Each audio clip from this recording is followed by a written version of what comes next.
Hi, I'm Adam here from Michaela at the mill, and she's going to tell us a little bit about what she's doing, how she's manufacturing the drivetrain here. Let's hear all about it.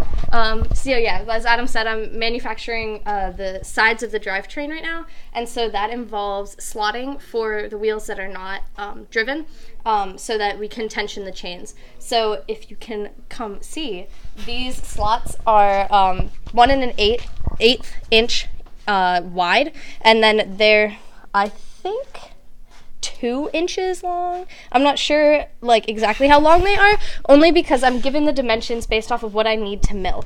And so with that comes the center points. So this is my hand-drawn drawing. So it gives me the center point here and then how wide it needs to be from the center. And so we've done the math based off of that so that I can use the screen here to have really, really precise measurements.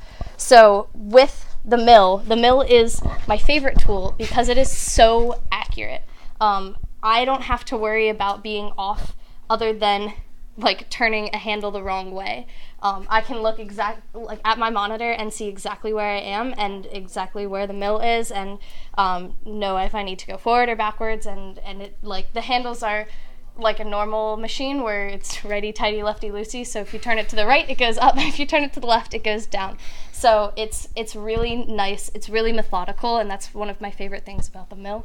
Do you have any make their from your milling experience to make their experiences with the mill a little better?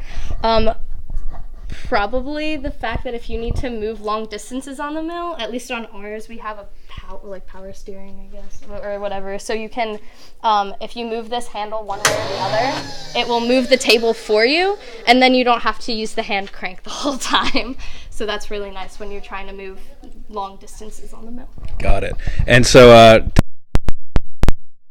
for a very long time, right? So how would you say this has affected the quality of our robots? It has affected the quality immensely. I honestly don't remember how we did this before we had the mill, but it was probably not the best way to do it. So it gives us really, again, it's really precise, but it also makes the whole robot look more professional.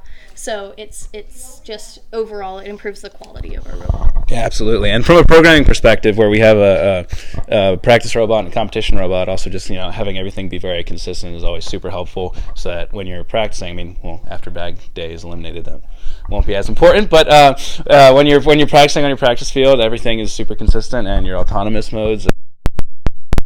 Manufacturing leads to good robots. So.